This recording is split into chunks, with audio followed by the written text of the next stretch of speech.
So, welcome back to the Tri State Area Takeover, Phineas and Ferb Rewatch Podcast. I'm Allie. Once again, we're back with Maria. We're back after a long hiatus. Well, a brief impromptu hiatus. And lucky for us, since we took a hiatus, we now have an official release date for when the season 5 of Phineas and Ferb will be out. It looks like they will be releasing them in conjunction with Disney Channel and Disney Plus. So if you don't have cable anymore, as many people don't, you can feel free to watch it on Disney Plus the day after it premieres. So it'll premiere June 5th on Disney Channel, and then the next day, June 6th on Disney Plus. And I think Disney's already hyping it up a lot because I will be channel surfing and Phineas and Ferb will just randomly be on Disney Channel, which is really weird because normally the only thing that Disney Channel plays nowadays are either episodes of Zombie Reanimated, episodes of Kif, episodes of Big City Green, and Bluey. So it's nice to know that Disney Channel is finally getting some more content. I want to rewatch the show and I want to watch it when it comes out, but I'm afraid as to what are your thoughts, Maria? Should I go ahead and watch season 5, or should remain fresh for the podcast and not watch it until we get there? Because unfortunately, because it's so close to when it's coming out, there's no way we're going to get through 4 seasons of Phineas and Ferb and all the movies by the time the season comes I out. think you should go ahead and watch it because by the time we get to it, maybe you see it in a different eyes. Maybe you see it differently and maybe you don't even remember it. I like your thinking. I really do. Because I was just like, I don't know what if I should watch it, and I want to watch it, but also I don't want to ruin the viewing experience. But also watching season 1 of Phineas and Ferb over again like gives me new perspective. Like especially watching it in order now, I notice little things that I didn't notice before. So, yeah, watching I think that's what I may do. I may watch it.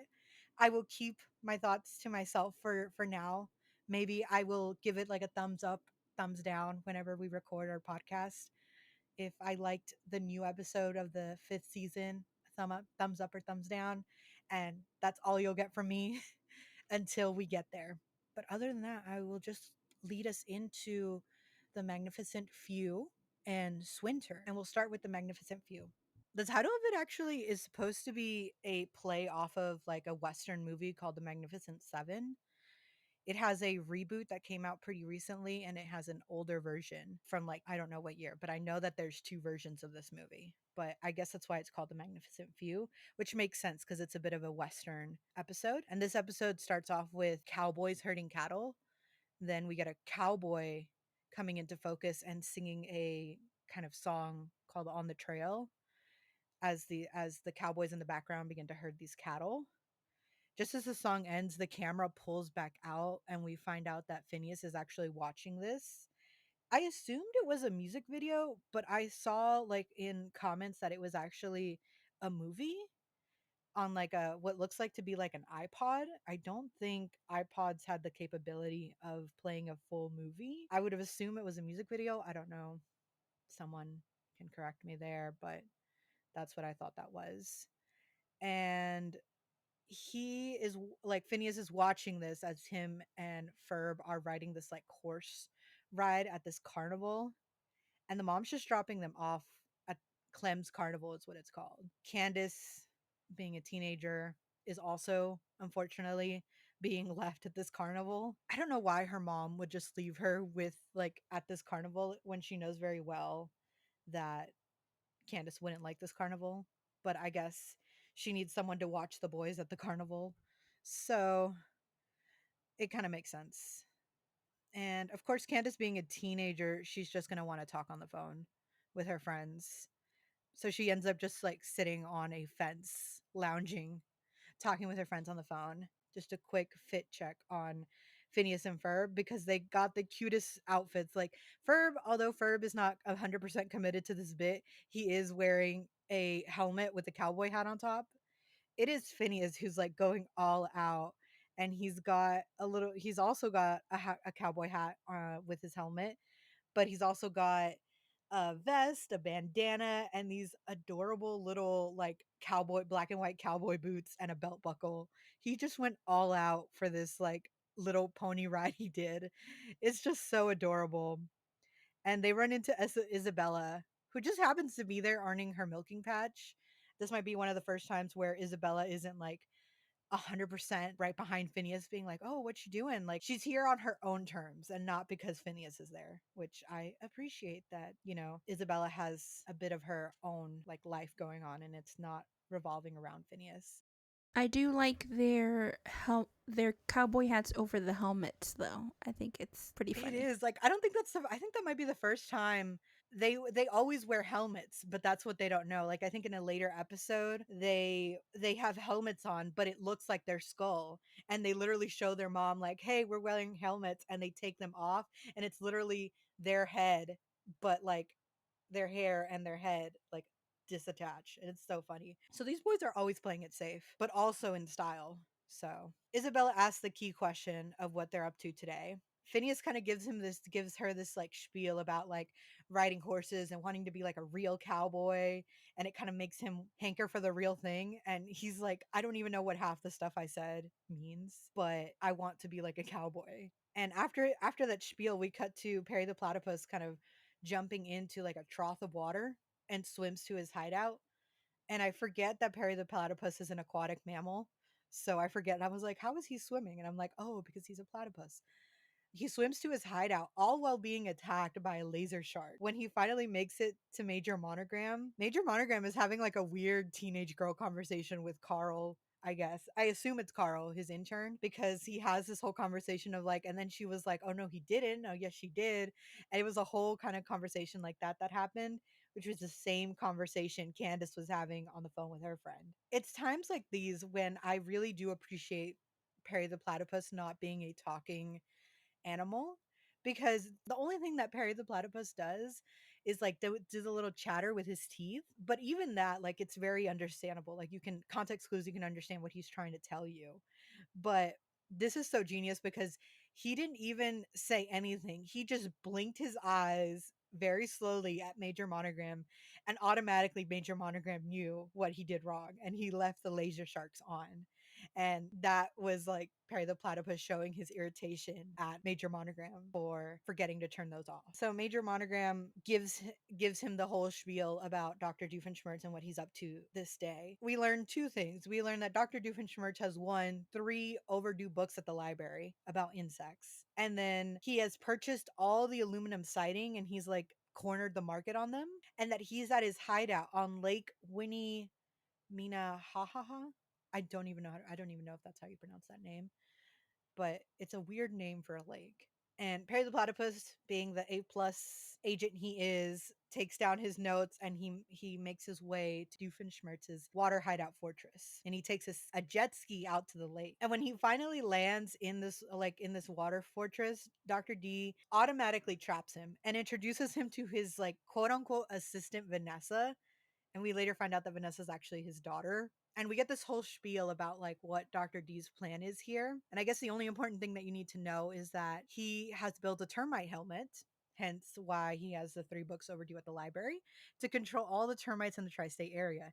His whole plan is to get the termites to control all the termites and to get them to eat all the wood in the tri-state area. Therefore, by forcing people to buy aluminum siding, and since he's cornered the market, he's going to make his money back.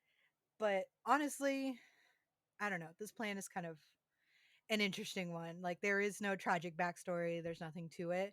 Just that he's trying to make some money buying aluminum siding and eating and having termites eat all the wood in the tri state area, which kind of like made me think of like Ant-Man and like how he basically just he became Ant-Man but with termites.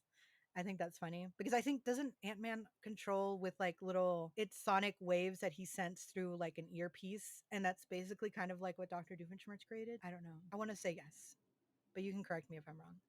And so Dr. Doofenshmirtz reveals that he has a death trap laid out for Perry the Platypus, and it's just the floor becomes lava and he's just dangling from the top of the ceiling, and Dr. D unleashes all the termites and they start eating all the wood. And it comes back to Candace sitting on that same face that we left her on earlier. And all the termites come towards her and they eat the fence that she's sitting on, and Candace runs for her life past a outhouse into a barn, and the termites eat everything there too, and they eat the barn, releasing all the cows in that barn. Realistically, I don't think the termites would have eaten everything so quickly. I think termites like are slow creatures, so it takes them like slower to eat everything, but I want to assume that Dr. Doofenshmirtz made them like eat faster or something when he put the little helmets on them. So because the barn was holding the cows start stampeding towards town. Phineas and Ferb get on horses that they were riding on earlier, and they go to corral the horses and bring them back from downtown Danville, which is where they're headed to. And they try to bring them back to the carnival. Candace is somehow leading the stampede too. At least for a moment, she falls in face first into mud, but for a moment, she was leading that stampede. Phineas and Ferb with Isabella, with the cutest pony you've ever seen, follows the cattle downtown, and they make their way to downtown Danville. And the cattle somehow end up at the Googleplex Mall. They stampede in a store that has like a big sale. Customers first trample the manager, and then the cows trample the manager, which was hilarious. The boys try to each wrangle like all the cattle. Phineas goes into the clothing store and herds a cow out of the dressing room. One of them was even trying on outfits. Like they even stop and look at themselves in the mirror, and they're trying on an outfit. I think it was a blue skirt and a pink bra. It didn't match, but I do appreciate that the cow like trying on a skirt and a bra. And then we get Ferb herding the cows out of an elevator, and they sing a version of On the Trail, but instead of On the Trail, it's called In the Mall. As they sing this song as they're going up and down the escalators in the mall, which is actually a lyric from the song. Verb is playing the guitar in the background, and they stop by the food court, and they're getting food. Like the cows and them are all lined up cafeteria style, picking out and grabbing their food. And they're all sitting down and having their food, and they're having their lunch. And I just find this is such a funny visual gag, because as like if you pause it just right, I think the cows are eating burgers. I don't know if you noticed that, Maria, but I think the cows were eating burgers, because I counted at least 9 of them eating something that looked like a burger bun and a lettuce in between. And I was like, from far away, they look like burgers. And I was like, do these cows know that they're eating themselves? And is it funny that they're eating themselves? Or they could be just having like a chicken sandwich, just like Chick-fil-A wants us to think. Did you notice that? Did you notice that the cows were eating burgers? I did notice that, and then I noticed as they were exiting the cafeteria, there is a sign that says today's special beef. I noticed that too. And I was like, that's funny. I wonder if they changed that on purpose because they saw the cows stampeding through the mall. I don't know if you also noticed, like, previous to them getting to the mall, they were at the subway, and there is a sign at the top of the subway that says no Buena Vista, which also I think is a reference to Disney because Disney had a brand named Buena I think Vista. so. I think they still do. Like, I think Walt Disney World's like offices are on Lake Buena Vista. Like, I think that is probably a reference, but they were afraid to be copyrighted like a real place in Danville, I think. Maybe. I might be wrong on that. So we cut to Candace riding her bike through downtown. And here's the thing. How did Candace get from the outskirts of town, and at some point she made it from the outskirts of town all the way to downtown on her bike, the magic reappearing bike? Okay, we're gonna have to talk about this because the bike just randomly appears. Like she had time to go home and get this bike to follow the boys downtown. This bike is just magic because it just appears conveniently when Candace needs it the most. As she passes through downtown, actually, there's a sign behind it that says herding cattle through downtown, no horns please, I think is what it says.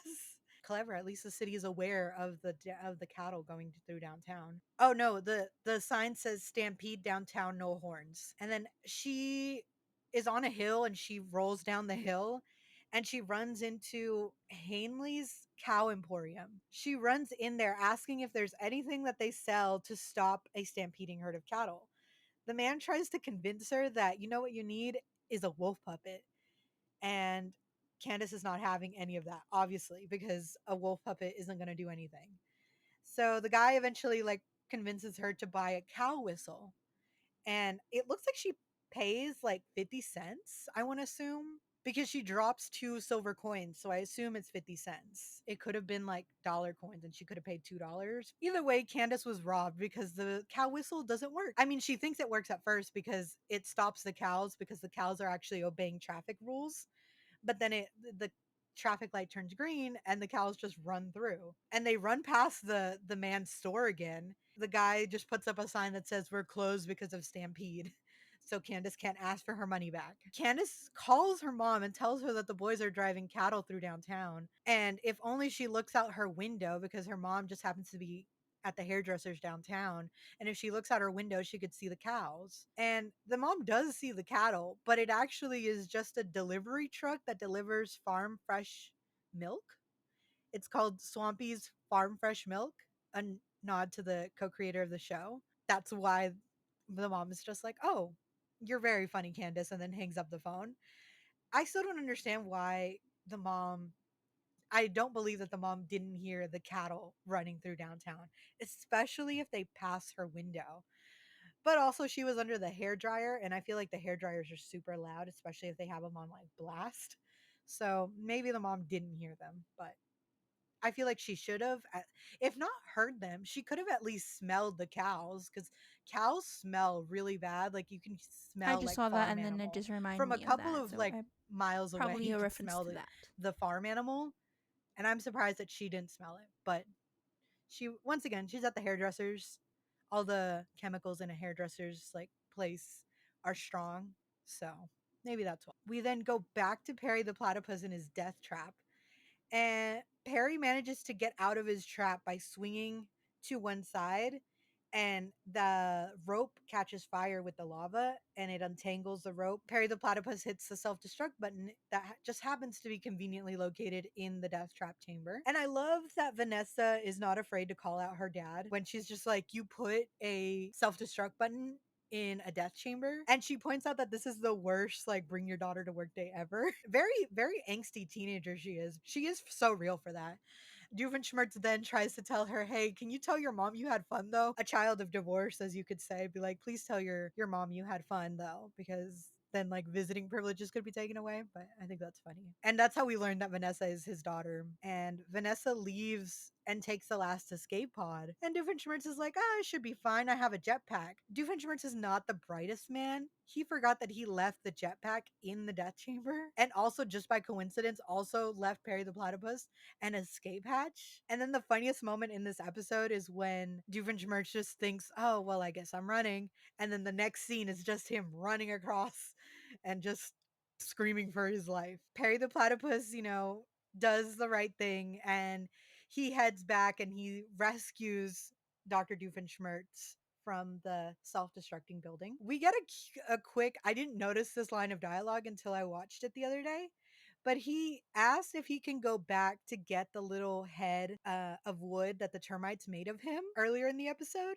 And he asked if he can go back and get it. And I'm like, "Sir, there's 3 seconds on the clock, and Perry the Platypus just saved your ass. And you want to go back for this wooden little paperweight of your face?" If I were Perry the Platypus, I would have dropped him right then and there in the lake and let him fend for himself. Perry the Platypus is a bigger person, so he still saves Dr. Doofenshmirtz anyways. Slowly but surely, the boys are getting the cows back to the carnival, but one car horn and they're sent off stampeding. And they stampede off a cliff, and they end up jumping off the cliff into a conveniently placed cliffside water park slide. And the cows kind of have their fun. They go down these slides, they do some kind of synchronized swimming. The cows are like thrown up in the air. They're like on bikes and posed in such a way that they're like on like a fountain. It's actually a little bit disturbing because at one point the cows are all like posed, right? And then one of the cows up at the very top is spewing milk out of its udders. And that I find very disturbing. But nonetheless, it's only there for a second. And then the cows had their fun and they get out of the water park. Candace has followed them all the way from downtown on her bike to this cliffside. her bike is actually a different color in this episode, in this like scene, which is weird. Like her bike is originally like a pink and purple color, and now it's red. But either way, she makes it to the cliffside. Instead of like falling the same way that the boys and the cows felt, she falls, she bounces off the tarp that's on the slide, and then she goes face first into the cliff, then falls into cactus, then a pit of snakes, then a pit of scorpions. Just Candace just didn't have the best day here. We come back to Dr. D and Perry the Platypus after he saved him. Perry the Platypus's jetpack runs out of fuel, and Perry still manages to save them because parachute. He finally defeats Doofenshmirtz by hitting the reverse button on the back of his helmet. He's just like, why did I put it there? I can't even reach it back there. And then the termites come back for him and they start chasing him down. Perry lands at the carnival just as the boys are arriving at the carnival as well with all the cows. And conveniently, a corral appears in front of them so that the cows will not escape, just as their mom is there to pick both of them up. And Candace arrives trudging from her fall on the cliffside. She's got scrapes. Her shirt is ruined. Her hair is just a mess. And she's just like, I don't want to talk about it. And she just gets in the car. Maria, that's the end of that episode. But what are your thoughts on this one? I liked it. I did want to say that the Candace, when she changed her bike, there could be a theory that she may have left her original bike and then found a new one because she did not have her helmet also. Didn't have her original bicycle nor her helmet. That's true. I feel like she might have found that like bike somewhere else. Because you're right, she didn't have her helmet the second time around. Or maybe she was just like, to hell with safety. I need to get on my bike so that I can follow the boys. But I love that that bike just randomly starts appearing out of nowhere. Honestly, this episode isn't my favorite, but I feel like we'll discuss it more towards the end. I'll tell you why it isn't my favorite, and like I'll go a little bit more into it. But like it has to do with a lot of Doofenshmirtz's plot line because honestly, even Doofenshmirtz's plot line is not my favorite. I think the only significant thing that I do like about it is that they introduce Vanessa as his daughter. But I find it funny how he introduced her as her assistant at first, almost as if he was like, "Ah, I have an unpaid assistant. Like, look how successful of an evil villain I am to have an assistant." Even then, Vanessa doesn't deal with his like shenanigans as Perry would. But either way, we'll get into the second episode, arguably the better episode of the set of episodes. We're going into Swinter. We're back at the Flynn Fletcher household, and this time the boys are back under their tree, except the thing is that they're actually standing upside down underneath their tree. The reason is because they say it's too hot for them to think about what they're going to do. So the dad provides them with something to do. He's getting rid of some things at his antique store where he and Linda work. He comes upon this snow cone machine and he shows them how it works. They put ice into it and they crank the little handle and you get snow cones. I always wanted a snow cone machine when I was younger. The one I desperately wanted was the one that was shaped like Snoopy's house. It was like a little white snow machine and it had a red roof. So adorable. I really wanted them, but they were like, it was like 40 or $50. And I was like, that's too much. And I was like, for crushed ice, I don't know if I'd be willing for that. But either way, the boys are eating their snow cones. And that's when Phineas gets the idea of snow in July. And that's when the idea of winter in summer comes into like play and they start playing with that idea. And Candace comes to see what they're planning on, but she doesn't see it as worth her time because they're just like, oh, it's just snow cones and she could care less and walks away. So we go back to Perry the Platypus's storyline here.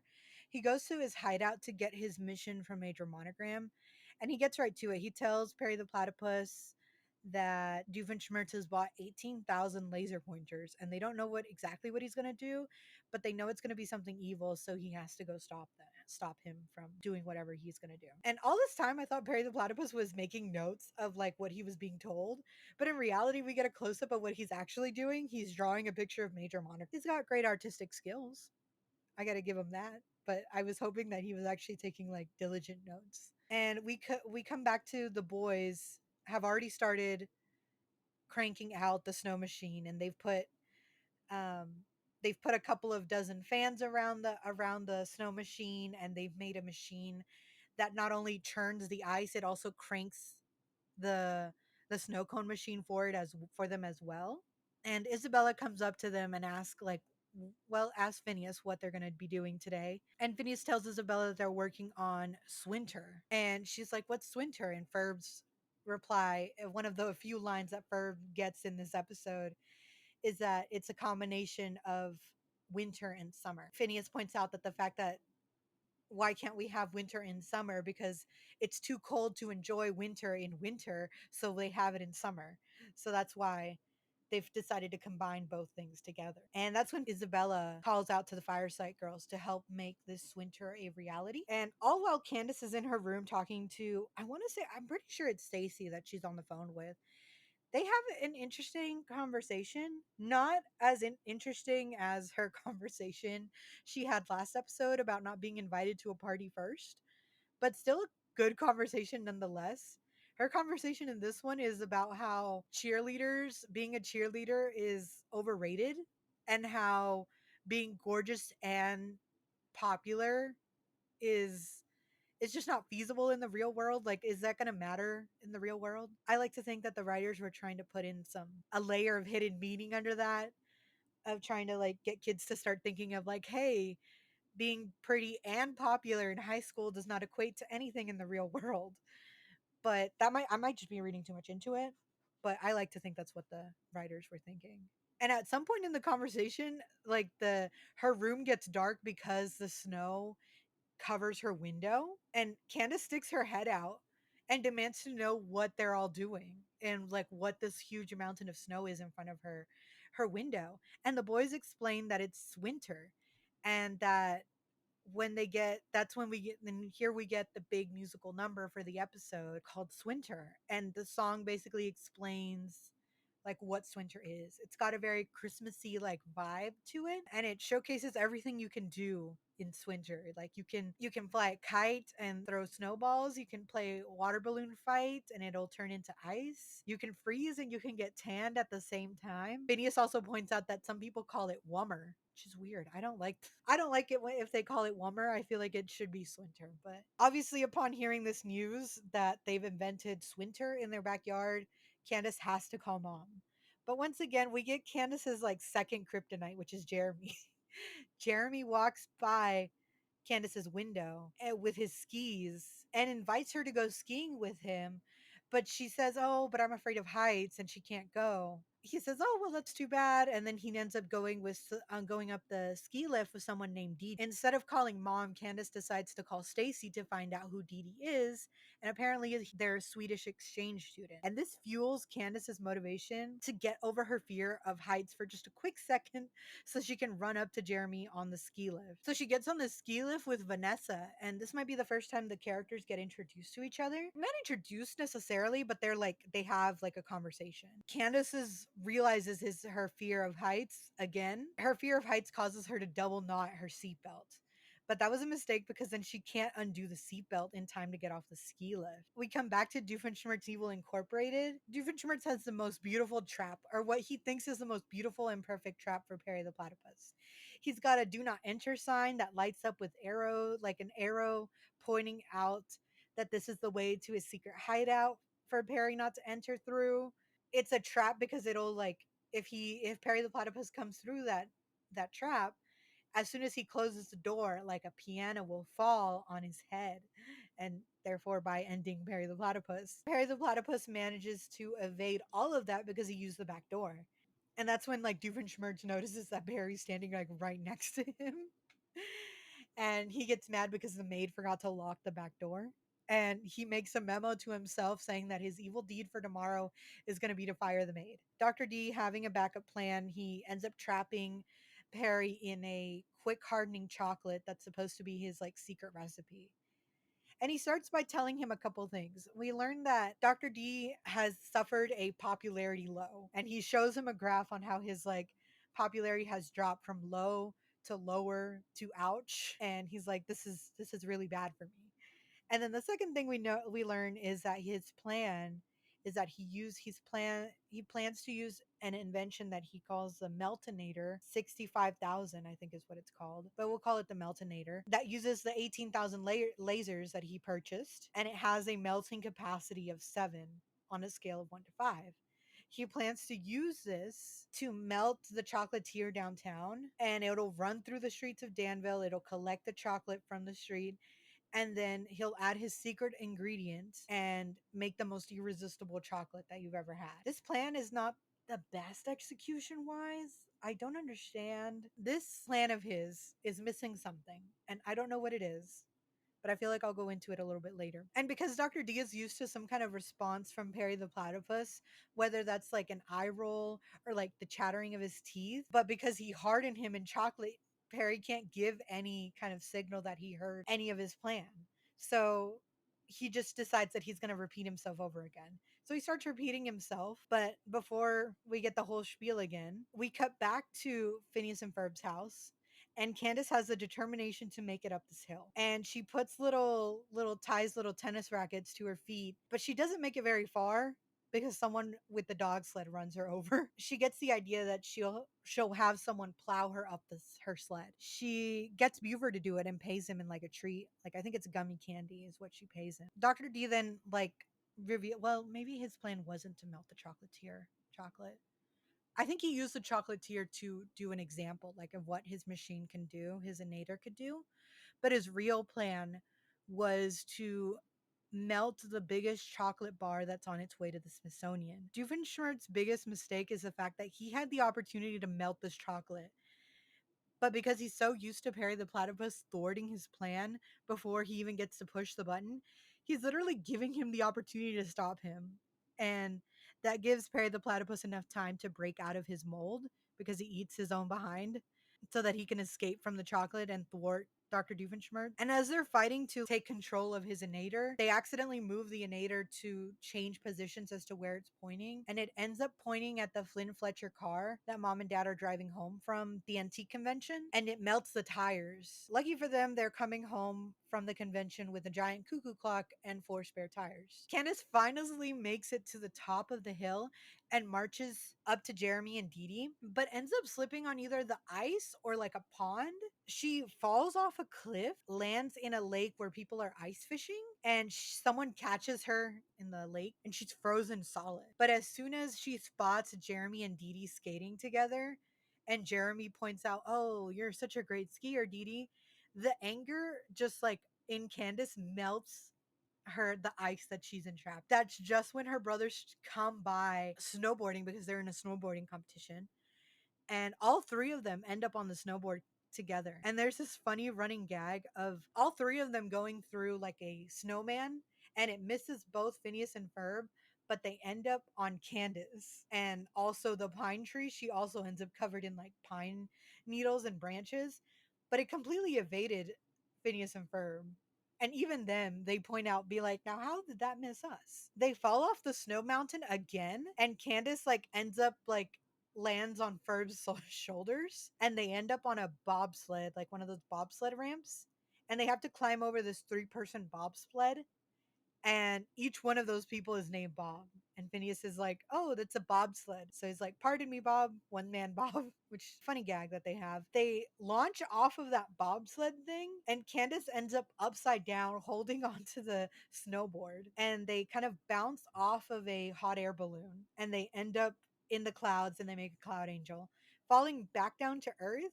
And the boys land right on first place, on the little pedestal for first place, holding the snowboard with Candace sitting on top. Beautiful landing, 10 out of 10. And of course, Jeremy is there, and he goes right up to Candace and tells her that, like, "Oh, look at her. She's such a swinter athlete." And that's when Jeremy introduces Candace to Dee Dee. The voice, the sass that Candace delivers, where she's just like, "I don't think I had the pleasure of meeting Dee Dee yet."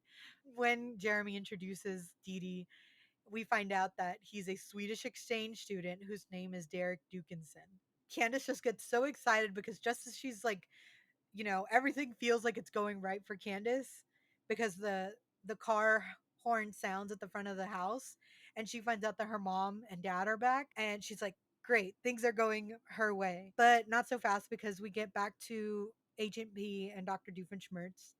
And Doofenshmirtz is able to subdue Perry the Platypus with some sticky string in a can that he just happened to have. And Dr. D just kind of ends up thwarting himself because he has to plug in the machine because it takes up so much power. In plugging that machine, it actually causes a power outage throughout the entire tri state area to the point where the power plant people are running back and forth, not knowing how it happened or how to stop it or how to like bring the power back on.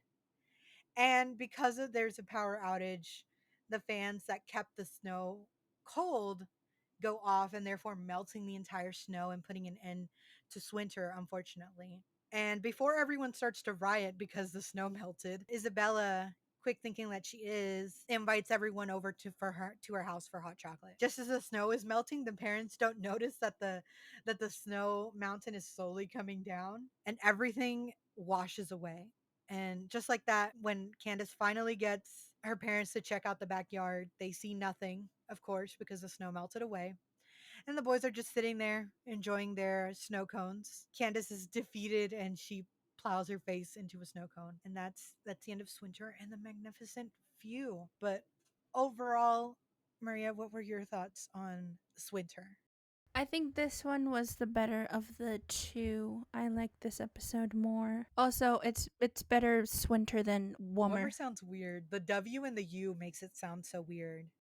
Yeah, it's just Swinter just rolls off the tongue. It's a funner name to say. I do because to be honest, I even mentioned it last episode how when I listed out the title, I was like, I don't remember the Magnificent Few, but I remembered Swinter. And then when I watched it, I was like, oh, this one was a Magnificent Few. It's not my favorite. I really didn't care for it that much. The musical numbers in that one are not the best either because it's just On the Trail and In the Mall, which is just basically the same version of On the Trail but the lyrics are slightly different. Swinter is a more memorable episode, and I don't know if it's because the song or it's because like it plays on the idea of like when you were a kid in summer you were like, dang, I wish it was winter because it's cold outside and you can play out in the snow, whereas opposed to in summer it's just always so hot and there's not much to do unless you're like at a pool or by a beach or something. I have to say the reason I don't like these episodes that much is because I have an issue, like I kind of hinted at it a little bit in both episodes, but I don't like Doofenshmirtz's ploys in either of these episodes. There is no both of these innators and like these inventions, his like evil plans lacked some panache. I I expected more from Dr. Doofenshmirtz at this point because they're missing a backstory. I know that's terrible for me to say, but I'm just like, where is the tragic backstory in Dr. Doofenshmirtz? Like, why is he doing this? In the first one, he has a better reasoning for it because he cornered the market on aluminum foil, or not aluminum foil, aluminum siding. He cornered the market in that so he can make his money back. But also, it doesn't make sense because, like, I think, like, so you've cornered the market on an aluminum siding, you're just using it to get your money back, nothing else. That's it. That's the beginning and that's the end. As for like his plan in this second one, melting the chocolate, like what was he gonna do? Become like Willy Wonka and just sell the chocolate at a like a markup? I have no idea. And it looks like he put fish in his chocolate recipe at one point. And I was like, no one's gonna buy that chocolate. Who? Why? Like, what is your reasoning? I don't understand. And this is probably one of like the weaker episodes when it comes to like Dr. Doofenshmirtz's like innators. As for like the Phineas and Ferb's like little adventures here, I don't like herding cattle through the city is not. I don't think anyone was like, "Oh, let's herd cattle through the city." Like that would be fun. But like Swinter's definitely fun. You kidding me? Like having a little snow cone machine and making snow for the entire neighborhood and like having like skiing and like snowboarding and bobsledding all in one during the summer. That's amazing. Again, these episodes are kind of mid, except for Swinter maybe. Maybe it's just the Magnificent Few. But other than that, where would you rank the music in these two episodes? I mean, I liked the song in Swinter better than the Magnificent Few, but it's not my favorite. It's not like up That's there. true. Both of these were mid, and I think you're right. The Swinter song was better than in the mall. I think because in the last two episodes, we've gotten at least, well, the last episode, we got at least two songs in each episode. So Swinter only having one song feels a little off. But I think they fixed that later on. Like later on, they get more music in it. But we're still just at the beginning of this.